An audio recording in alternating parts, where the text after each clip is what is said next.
There's a triad: kindness, patience, and tolerance. It's just like a choice. I'm choosing to be more kind, patient, and tolerant, and they're beautiful sacred qualities. You can just call in, for a downpouring of kindness, patience, and tolerance to work with us and work through us, because we need to be more kind to ourselves. We need to be more patient to ourselves. We need to be more tolerant of ourselves as we make mistakes and we fall down and need to pick ourselves back up. And then when we practice that within ourselves, we're going to automatically be holding a presence to gift it to other people. So if we set our boundaries by how we are, and let's say we have a new relationship, we're going out to breakfast and we're so open and we're so happy, and we sit down at this table and our waiter has just had some really bad text message, and you can just feel the energy is not good.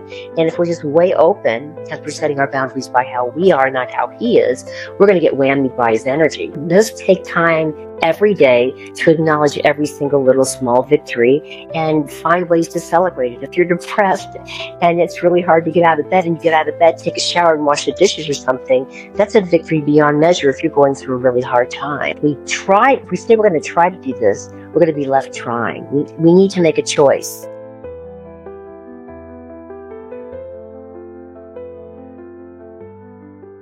Welcome to the Uncaged Mindset Podcast, where we interview the healers and light workers who are out there radiating their light.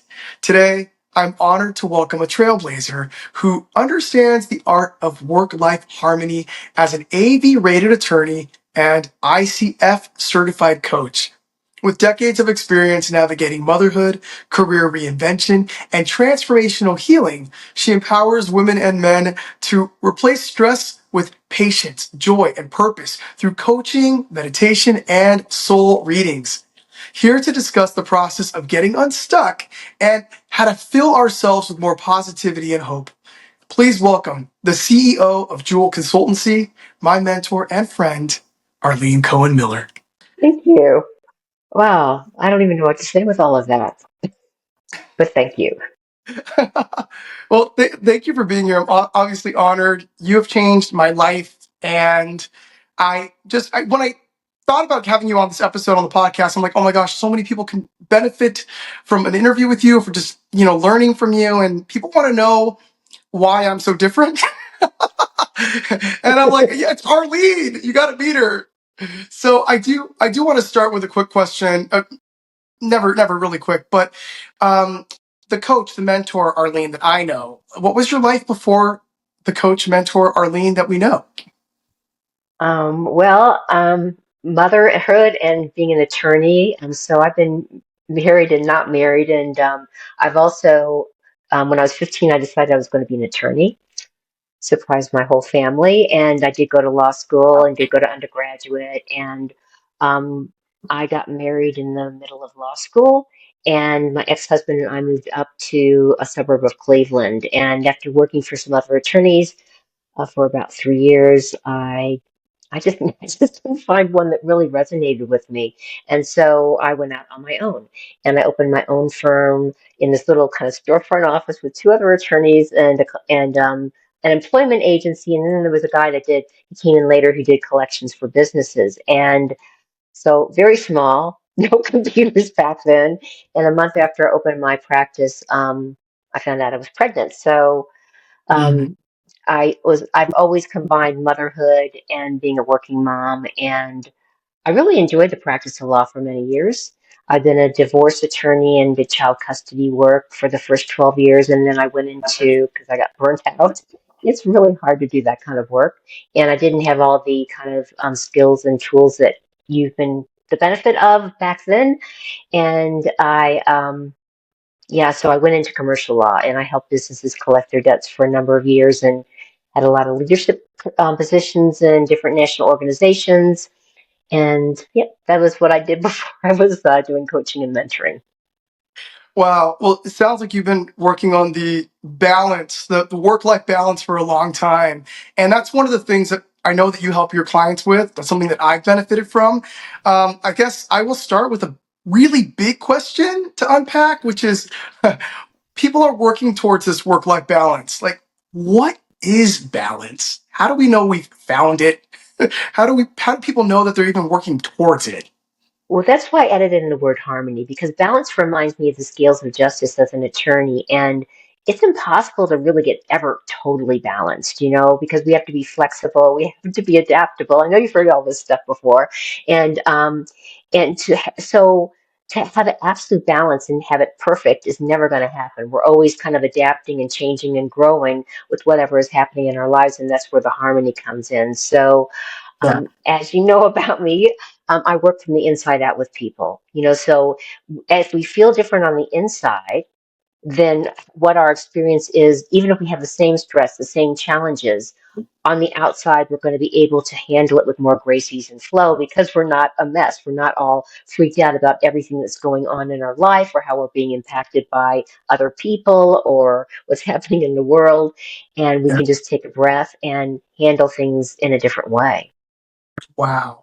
And for people who don't know how to handle it in a different way, and they come to you kind of a little off harmony, what is, a starting point that you recommend to most people, or where you usually end up starting? I mean, I can speak for myself where I was, I think it was just breathe, Charles.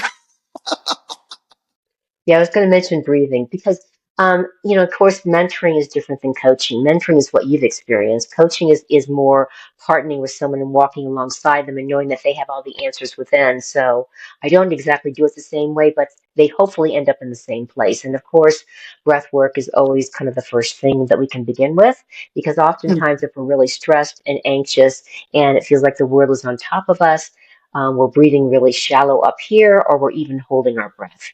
And so, as you know, one of the simple breathing techniques that we play with every week on my spiritual online classes is just a simple breathing in through the nose, breathing out through the nose, and have the out breath longer than the in breath. And why I love something so simple is that someone can be talking at you, blah, blah, blah, blah, blah. You can be practicing your breath work. You can be driving in your car practicing your breath work. There's so many things. You can be washing your dishes and breath doing it. So we don't have to necessarily add something to our day. We have to breathe to stay alive. So Mm. why not do something that's really going to help us to chill out and take ourselves into that rest and relax mode when we're really getting wound up? That's so true, and I love what you just said, that we have to breathe to be alive. And I know that, like, when I've worked with you in the breath, just even in the breath work, I felt so connected, like with myself and just with my inner being, and and yeah, and just a lot more grounded. It's like I don't know why it works. I mean, but why does it work? I know that there's all sorts of articles that I've skimmed part of them. It's not biology is not really my area of expertise at all, but there is a physiological response that happens when we do that, when we oxygenate our bodies, when we do that deep kind of breathing, and when the out breath is longer than the in breath. Now, there's lots of breathing exercises out there, and I do some other ones as well, but that's just a basic one. And if you looked up physiological reasons why breath work works, I'm sure AI would give you a whole big spiel of all the reasons. So there Yeah. is science behind it. Yeah, I mean, for those people who are listening, looking up on AI right now, why it works, please wait till after the episode. Sorry about Please. that. Don't do that now. Do that later. Okay. Now I know something about you though, Arlene, is that you actually been practicing yoga for a really long time too, right? For many Yeah. years.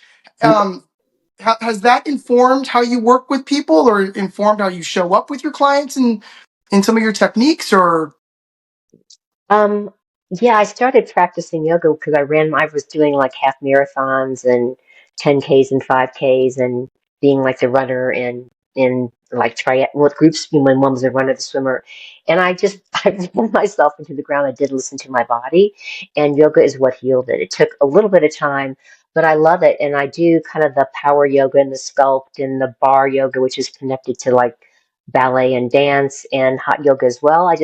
I find that it's just a way to sort of do a complete reset. And the community that I'm in is amazing, just really wonderful people. I just feel really blessed to have found that and to have like a really cool yoga community so close to me. And yes, I do feel that it does help, but there's other things that can help as well. You really have to look at yourself and what you love to do and, There's karate, there's tai chi, there's walking, there's running, there's Yeah. hiking. There's so many things that we can do with our bodies, or something else that you maybe just like gardening or knitting. But whatever it is, it helps you go, oh, it's important to have that in your life.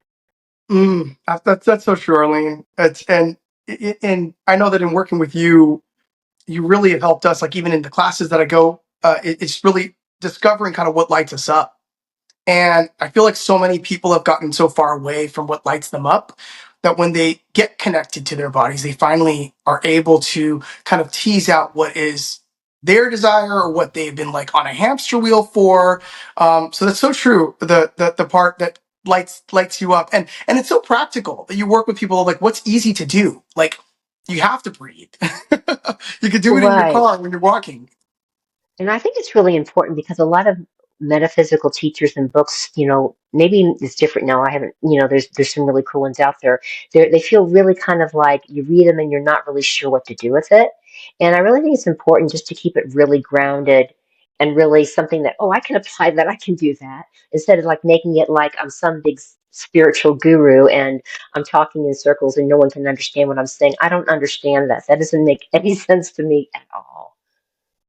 Yeah, you definitely break it down. I mean, because you're definitely knowledgeable. But one thing I love about you, Arlene, is that anyone can come to one of your classes, and you break things down in a way that they can digest, like almost for everyone, depending on where they are at on their own path or their spiritual journey or on their own wellness journey. And you make people feel included. That like, oh, I can do that, and to feel successful. And I did want to shift gears a little bit because one thing that I get to learn from you every single year, usually like right on schedule, is you will do a teaching about celebrating victories and wins in your life. And I love that so much when we have those classes because uh, we don't, like you always say that we don't take our time enough to review. Can you share a little bit about why it's so important to review your victories and your wins? Yeah, because we have this idea, I think it's like a collective part of humanity, that we have to write a book and be on stage or do something absolutely spectacular in order to acknowledge ourselves. We have to finish something really big. And that's just not the truth at all. If you want to really experience more joy, more calm assurance, more gratitude, all those beautiful sacred qualities in your life, it's really, really simple. Just take time every day to acknowledge every single little small victory and find ways to celebrate it. If not then, at least sometime during the week. And I mean, I'm talking about little stuff. If you're depressed and it's really hard to get out of bed, and you get out of bed, take a shower and wash the dishes or something, that's a victory beyond measure if you're going through a really hard time.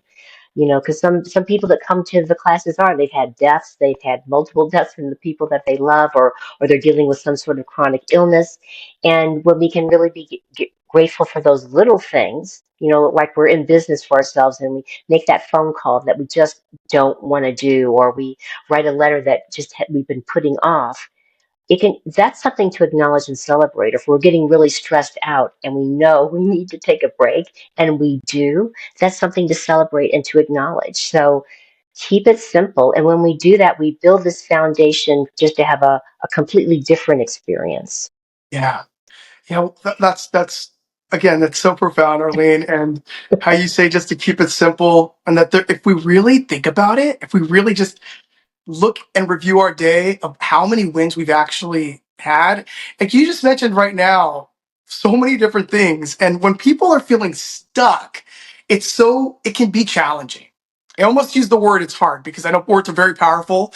And, I do want to talk about that a little bit. But um, for someone to think about, okay, I actually did take a break today and stop myself from from thinking about the thing that I'm perpetuating, or I did make that hard phone call. You don't even know how many friends in my life right now who do not like making phone calls. It's a very stressful experience. Even to just call and follow up or return a phone call is is extremely stressful for them. But to be able to praise yourself and to feel good about something that you did today that was positive and on the right course is really, really huge. It can literally change your life. Yeah, and I mean, it could be as simple as you're in the checkout line at the grocery store, you have a nice little chat with the checkout person. It's only maybe 15, 20, 30 seconds, but you brightened up their day, they brightened up yours. Something happened that was really nice, we acknowledge ourselves for those things, or you let someone else in traffic, or you were just so grateful because someone let you into traffic. I know it's worse in California than it is in Colorado, but still, it can get really, we can have it here too. So all those little things that happen to us every day, if we acknowledge our part in maybe being a little bit more uplifting or kind or patient or whatever it is, that's a victory Mhm. beyond measure. And when we start acknowledging all of that, our life begins to change because, what we're focusing on is what we're going to get more of in our lives. We can feel all those heavy feelings that we're having that are difficult and challenging and learn to let them move through us. But when we really focus on that more positive stuff, that's what we're going to attract more of it to us. And we're going to feel better and more uplifted and not be looking to other people outside of ourselves to make us happy. Yeah. That was a mouthful. Well, and all of it is gold because this is I visualize as you're talking right now, Arlene, the person listening to this or watching this who is circling, who is stuck, or who is, well, if I could think of something positive that happened today, or, well, nothing good ever happens to me. And, and you mentioned right now that what we think about or what we talk about, what we pay attention to, we receive more of, will continue to attract more of. And that is so true. And you teach about that in our classes, as well as the law of attraction and just energetically how we are attracting certain things into our life. For somebody who may not understand the power of the voice, the power of their thoughts, um, how can you kind of break that down into a practical sense for somebody who is stuck and may want to start reframing their thinking a little bit and start changing Right. their thought That's a patterns? that's a great question, and that is really simple too. Because a lot of people say, "I'm going to try to do this." If we say we're going to try to do this, we're going to be left trying. We need to make a choice. Mm, I'm choosing to take this step forward, not I'm going to try and take this step forward. I'm going to take this one small step forward. I'm choosing to do it, and we keep it in the present tense. I am choosing to be joyful and happy today. I'm choosing to appreciate all the small things in my life instead of I want to have this or I'd like to have this or I'm going to try to have that, because then it's not fully present here now. We need to affirm that we're choosing something or we're doing something or we are something right here, right now, instead of trying or wanting or anything like that. Because those kind of words are going to keep us stuck because we're going to be left wanting, we're going to be left trying. So right. choose it. Just choose Oh, it. well, or they just need to have you around because you'll pick up on language that I'm not even aware of, Arlene, and you'll call it out. I'm like, did I say I that? know my friends do that to me too, so I'm not perfect here. It's always good to have some people around you that really love you that can say, "Did you just hear what you just said?" Because we do have this patterning and programming that just is sort of unconscious that we learned in childhood, and it just sort of begins to play out. And even feels like it's in my genetic line or in our genetic line. So my mom, her mom, and back and back. And so it's nice to have friends that really love and care about you that can say, "Did you hear what you just said?" You want to reframe that because that doesn't feel like it's going to help you. Wow, Arlene, and you said something really, really profound, which is you're highlighting the importance of a support system, friends around you that can perpetuate and encourage that positive thinking, that positive feeling. And that leads me to also talk about something that has been very transformational. And my life has never been the same ever since I learned this from you. And that is having those clear, appropriate boundaries and setting boundaries with the people, things that are may not necessarily aligned with my energy or my thinking, or I might be inviting things in. This has changed my life forever. I've tried to explain this to friends and people in my life. Some are getting it. Some are kind of like, okay. But I'm like, Arlene, can you just explain it to how this works, because it's changed my life forever. I'm still working on it. Well, I'm always working on it too. I think we're all works in progress. And if we tell ourselves we need to be perfect, then we're just going to set ourselves up for failure. I do teach this in my free classes. If you want to provide links to them to meet up for that, please do. But I think a main thing that most of us never learn is that we don't set our boundaries by how the other person is. But by how we are. We set our boundaries by how the other person is. Because the example is, if we set our boundaries by how we are, and let's say we have a new relationship, and we're in love, and we're going out to breakfast, and we're so open, and we're so happy, and we sit down at this table, and our waiter has just had some really bad text message, or the people that he just waited on were really horrible to him, and he comes in to take our order or to see how we're doing, and you can just feel the energy is not good. And if we're just way open, because we're setting our boundaries by how we are, not how he is, we're going to get whammied by his energy. We're going to feel like we've been hit in the chest or the gut with a big punch of negative energy, and it's going to drag us down. And we're going to have to work hard to get rid of that and to come back to where we were. So what we do is I put like a beautiful golden bubble of protection around me. I'm only open to unconditional love and higher. There's nothing magical about it. Just call it and visualize it. And then, so only unconditional love can come into my little personal sanctuary. And if the waiter that comes to our table, even though I'm really joyful and happy in the situation, if I can feel that, there's something off with him, I just, ask my boundaries to strengthen, and to be like a really strong golden mirror on the outside pointing outwards so that energy goes back to him. And that's not a mean thing to do or a cruel thing to do, because I can only clear my own stuff. If someone dumps their stuff in my field to try to feel better, I can't clear it. I need to release it back to them where it belongs in the time-space continuum so that the appropriate person or group can clear it. And that's what they came in to do. So it's the kind of thing to do for me and for them. So we don't set our boundaries by how we are. We set our boundaries by how the other person is. And there's no set thing. Just because they were wonderful one moment doesn't mean they can't be triggered the next, because the same thing can happen to us. Wow. What? Arlene, that I never get tired of hearing that. And I always hear it almost in a brand new way each time. And it's, you make it sound so simple. It's also a practice. It's also a daily practice, because and it also, you're returning responsibility onto us, but in a beautiful way. It sounds like, right? That the only boundary that you can really clear is your own, and to check in with your own boundary and your own, kind of protective energy. And that returns that. It's actually quite empowering to people to know that, like, I don't have to change people around me. I don't have to make their day better. I only have to make my own energy shift. Is that correct? Yeah, and we have a choice too, because when we're in this beautiful protection, and we're filling ourselves with love, and we're holding that strong space, we don't have to give our energy away to other people. We can share the excess, the overflow of that love that we have. And even if we have really strong and appropriate strong boundaries, we can still be kind and compassionate and caring and be of service to others. They're not mutually exclusive, because, first of all, we're going to be feeling better, full stop, if we're not allowing people to dump their negativity into our energy field or be an energy vampire and suck out our positive energy.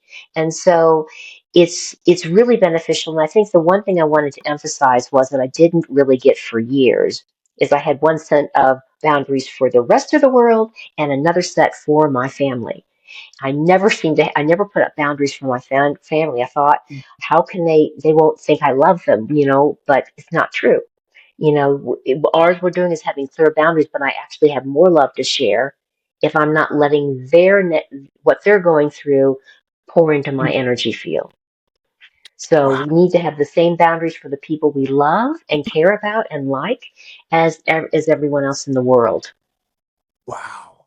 That's a big one, Arlene, because, and also thank you for sharing that, because that's vulnerable, and also probably what these conversations that people are afraid to talk about or uncomfortable talking about. That, like, will that mean that I don't love my mom anymore? Will that mean that I don't love my dad anymore, or my brother, or my sister, or my son, my daughter, if I'm protecting my energy from them?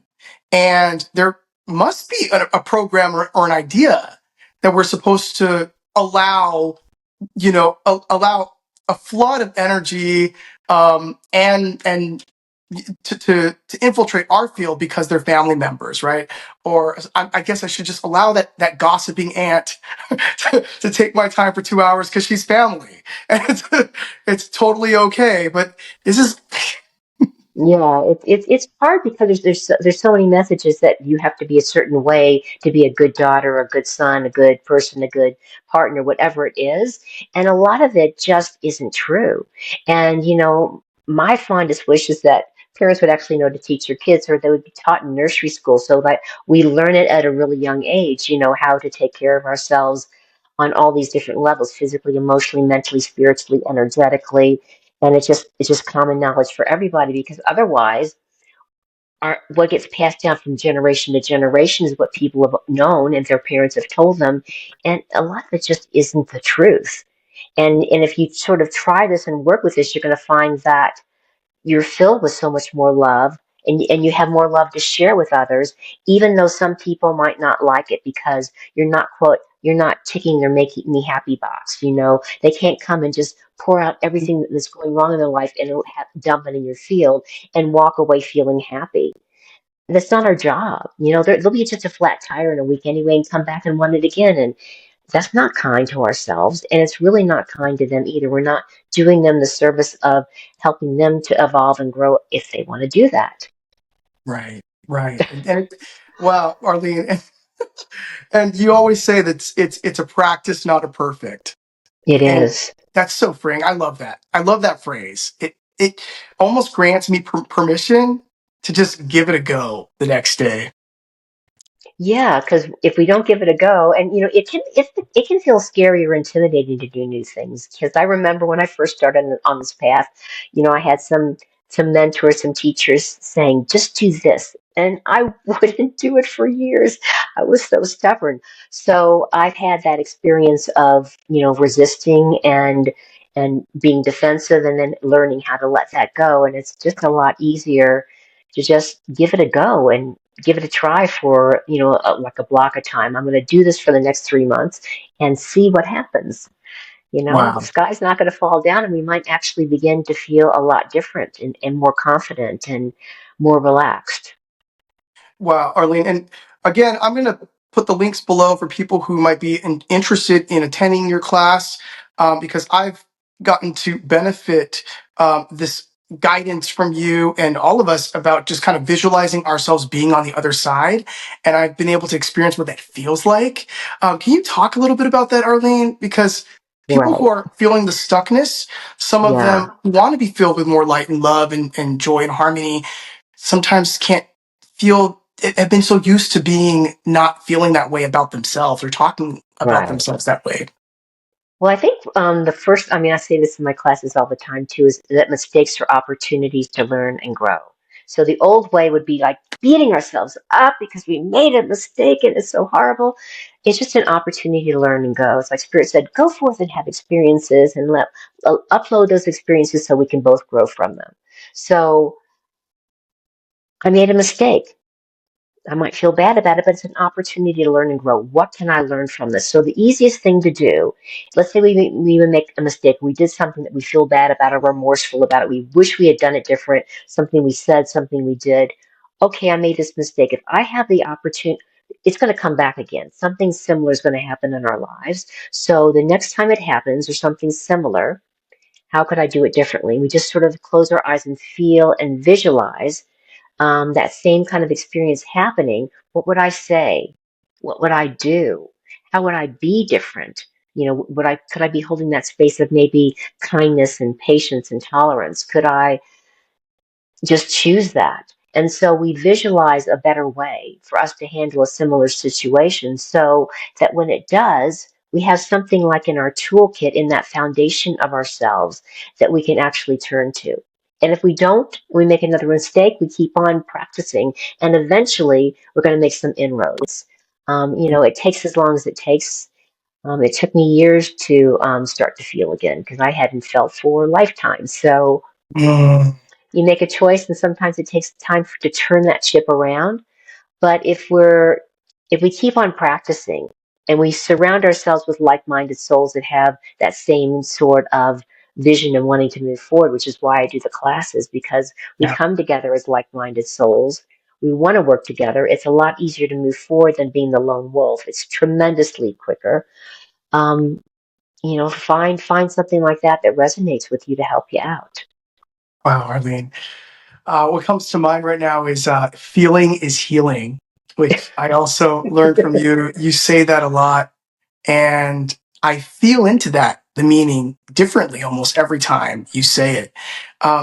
Can you say a little bit about that or speak a little bit about what feeling is healing means? Well, when I was raised, I don't know about you, I loved my parents. They were wonderful parents. They provided me with so many opportunities in my life, but they were informed by their parents who had a lot of judgment and sort of horse blinders on about how you were supposed to live your life and how you're supposed to be. And Mm, so when I was raised, because I was a little bit more sensitive and intuitive and empathic than a normal person, something that wouldn't bother someone else would sort of lay me out. And so if I got too angry, I would get punished. If I got too upset, I would get punished. I could have a little bit, but I never knew where it was. And so I sort of like shut my heart down when I was younger. So we won't do that. And it took a while to open it back up again. But feeling is healing is just that when we come from that aligned and centered space, this is not Christian or anything, it's just aligned to source, centered in our heart of hearts, and really grounded into the planet is that we can feel our feelings, allow them to move through us. I'm going to give a lot. We can't really go into everything here. Work with the universal violet flame to help it transmute and transform into love as usable energy for the planet. Call forth and fill ourselves with more light and love where the fear once was. What we're doing is we are using our feelings to just feel them and let them go so they don't get stuck in our bodies and cause disease or stuck in our mental body and cause disharmony, and we're going to feel a lot clearer and brighter. And it's not a hard thing to do. It's another thing that just takes practice. But when we just need to give ourselves permission. And sometimes, I don't know what your experience has been, Charles, but for me, some of those feelings have been really gnarly. And it's been really hard just to stay there and not go anywhere. But it's a blessing to do it, because there are bits of inside of ourselves, kids that are younger than us, are younger bits that got frozen in time because something happened or we judged their behavior. And when we love those bits of ourselves and we work with this feeling and healing, we can just drop loads of stuff that we might have been dragging around for lifetimes and replace it with more light and love. So to me, it just makes common sense to play with it, even though I still make mistakes with it and forget, oh, I just need to feel and let this move through me, and then I feel different. So yeah, I'm just so grateful to have been mentored and taught feeling is healing. I am so grateful to have been mentored and taught feeling is healing as well. And well, thank you for sharing all of that, Arlene. It's very vulnerable. And I feel like a lot of people have been stifled at a young age and are stuck at a certain age. And with that inner child work, and I've also got to experience that with you. It's incredible how much we can heal our inner child while healing our present, because they're both kind of being healed at the same time. And Right. it's the same voice being stifled or the same tightness is happening now. So I'm glad that you brought that up. Yeah, and there's no magic fairy dust. I always talk about that too. There's no magic fairy dust. It just, because we're in this age with technology, we can just scroll and just do things really, really fast. But, it took a long time, maybe lifetimes for us to have accumulated this stuff. And it's going to take time to practice with it. But, the more we play with it, and the better we're going to have results. And if we have a little incremental result, every day, just something tiny, just imagine how different you're going to be by the end of the next year. It's Wow. it's it's really it's really amazing, and it's like when you do something that you love, you just want to do it after a while. Mm. Oh, absolutely. I've gotten addicted to the classes because because it just feels so good, and I'm just plugging it. And everybody who's watching, please, the link below when you're ready, when your soul is ready to join the classes. I do talk about the violet flame on my channel. Um, but I always say that I learned it somewhere, so that I got my first introduction with the violet flame from you.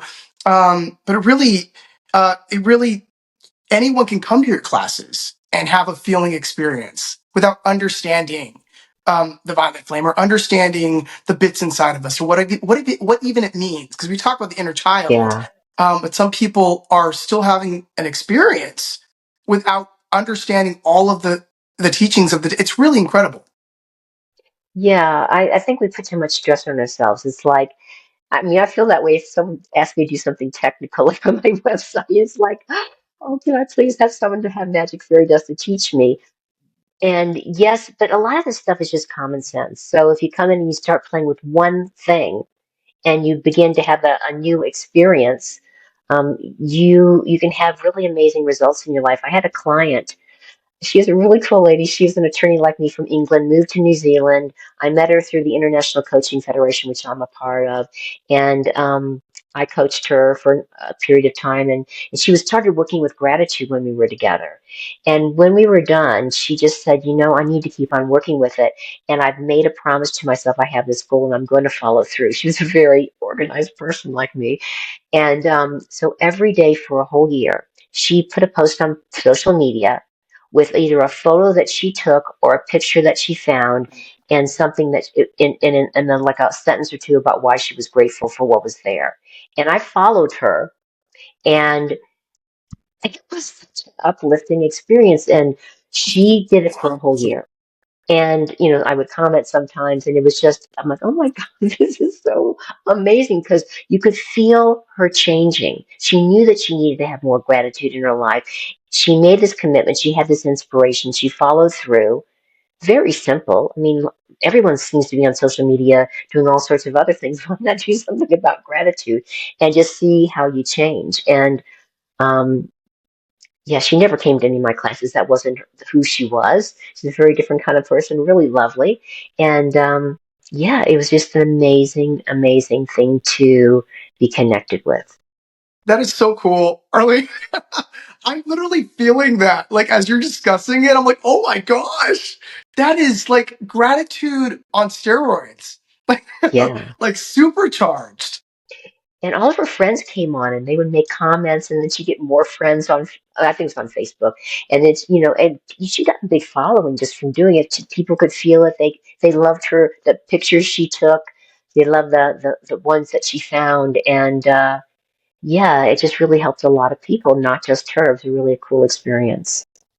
Awesome. Yeah, and it's another way of being of service. And for Yeah. sure, raising your own vibration, which is what we Yeah. talked about, is like the first step. Usually, is starting with gratitude. Yeah. Yeah, So it's not hard. It just and sometimes when we get involved in a project like this and you're on social media and other people interact with you and it becomes a group thing and more, an even more uplifting experience. So that's one very, very simple example of how you can raise your vibration and begin to have a different experience in life.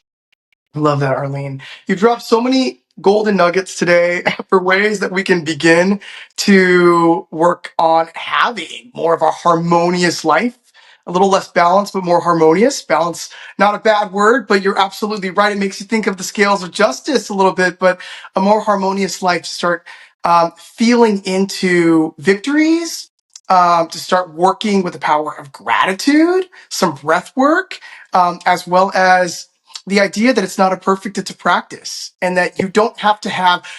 And I don't speak just for myself, Arlene. Other members who have gone to your class have said the same thing, which is that they feel like, oh, I don't have to have the same experience as someone else to know that I'm doing it right.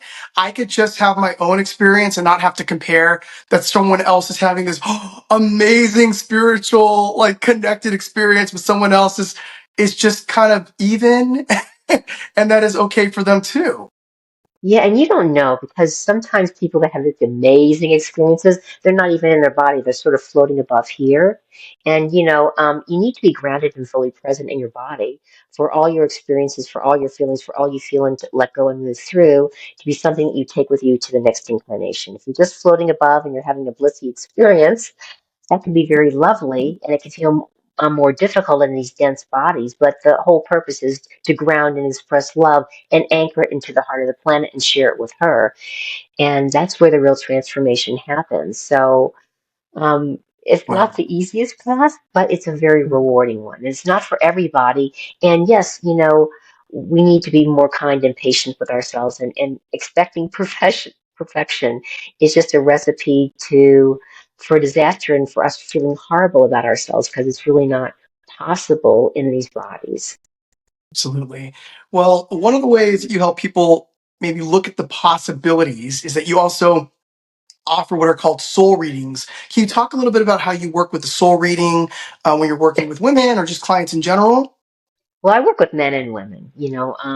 I'm in branching out more with my coaching to men because there's just so many people on the planet that are stressed out and need that kind of balance and harmony in their lives. I do have an affinity with women because of what I went through, but there's just so many people that are just really stressed. You've had a soul reading. You can share your experience. But basically, I work with psychic tarot oracle cards, and I heart connect with whoever I'm working with, and we can do it over online. And basically, I have a way for you to choose cards. I choose cards, and I talk about the opportunities that are available to you, the challenges you might face, what you need to let go of, what's coming in to support you. Sometimes there's some really cool beings and energies they're supporting you that you need to actually acknowledge it and be open to work with. And I love it because as adults, we learn in different ways. Sometimes we're more visual, sometimes we're more auditory, and it's or kinesthetic, and soul readings kind of bring it all in there together in a really cool way. So it's really fun. And I like to have people record it so you can at least work with what I shared for like 3 months or something like that. Because when these energies are moving through me, um, I can talk very fast. And so that way you can listen back and hear it again and have a photograph of the cards. And it can be really, really helpful. I'm really grateful that a dear friend of mine who's also in the same sort of mentor spiritual group that I'm in felt to share it with me and sort of pass it along to me several years ago. It is so cool, Arlene. And I had a cool experience and it was recorded. So I've got the video file. And I also was really, really surprised and blown away at how many cards you were pulling. And I was like, wow, I'm getting spoiled right now. It's not like a 3 card spread. And you went into depth with me. And I felt like I had a lot of insight to my present, as well as, and something that you confirmed that I had dreams about, which was, made a lot of sense, which was like a priest card coming up that I was a priest in another life, and that might have had to do with some of my money blocks and a vow of poverty or something like that. That was like, this makes sense, or not be, or playing small, not asking for bigger, not asking for more. It's okay to be in my cubicle, my little space in the monastery. And I was like, wow. So it was knowledge and wisdom, and I was able to take from it and gather. And you always presented it as, hey, whatever is useful for you. If this is what's coming through. But it was all very spot on, and such a beautiful deck too. I Arlene, want to say one thing for yes, your listeners, though. I don't remember anything that I said in your conversation because it's none of my business, I don't keep it in my short-term memory or long-term memory. Once it's gone through, it's gone. And I think that otherwise I'm sort of intruding on, your life and your reading. And so I really didn't remember anything you just shared. So you do get that privacy. While I'm there fully present, I can feel it all moving through me and to share that with you. But I don't choose to remember any of it because it's none of my business. that's well, there it is. I actually did not know that, but that also is, that is a statement of being of service, Arlene. You truly are. It is a calling for you, to be of service to others, and to leave the work there and to allow the work to work and to continue, um, to working through other people. That's really awesome. I didn't know Well, that. that would be a lot of stuff to keep in my brain. I don't think it would be really kind to my body either. Yeah. All that. What am I going to do with all that anyway? That would just sort of like weigh me down, and it's important to just to let that stuff go. there's so much that we hold on to that just is not helpful. And, we can let it go, and release that energy wherever it needs to go back to, Mm, or just whatever we just did that was of service that's really none of our business, and we're just doing our best to help someone step forward, even if it's a small step. I just feel like it's not. We just need to let that stuff go, and so that's that there's space for more other things. we can let that stuff go so that there's space for more. And so for people who are inviting and expanding to allow more light and love in and more space for learning and growing, how can they connect with you? How can they work with you? How can they get a soul reading? And what else have you got going on? So yeah, I'm coaching and I am mentoring, and so I do have private mentoring sessions, and I do service work to have which Charles is going to post there, my meetup group. So you can get a hold of me at my website. Thank you, Jewel Consultancy, JEWL Consultancy.com. Coaching, mentoring, soul readings is primarily what I do. If you're in the Denver, near Colorado kind of area, I do group soul readings at parties and at gatherings, and that's really fun. So you might want to ponder that. And oh yeah, I did have an offer I wanted to make to you guys. So if you mention Charles and you want to get a mini soul reading, it's 5 or 10 minutes. We'll pull like 2 or 3 cards maybe. I'm happy to gift that to you just as gratitude for being on Charles's show. Thank you so much, Arlene. I could talk to you for hours, days, but I am grateful that I do get to see you and have our own sessions and mentorship, and that it's ongoing. I guess one last question is: do you have what message do you have for the world right now for people listening? Well, this is the one that keeps on coming to share recently. Is that there's a triad of kindness, patience, and tolerance, and so you don't really have to know much about it, but it's just like a choice. I'm choosing to be more kind, patient, and tolerant, and they're beautiful, sacred qualities. You can just call in, for a downpouring of kindness, patience, and tolerance to work with us and work through us, because we need to be more kind to ourselves. We need to be more patient to ourselves. We need to be more tolerant of ourselves as we make mistakes and we fall down and need to pick ourselves back up. And then when we practice that within ourselves, we're going to automatically be holding a presence to gift it to other people. So I really love that Trinity, and I invite you to play with it. All right, everyone is welcome to play with this trinity of kindness, patience, and tolerance. You deserve it, everyone. Expand, receive. Thank you, Arlene, for your words of wisdom today and for sharing your awesome, amazing energy with all of us here today. Please, My everyone, pleasure. please go visit the link below if you're interested in taking a class or a course with Arlene. Visit her website, all in the description below. Thank you, Arlene, for being here. Thank you so much.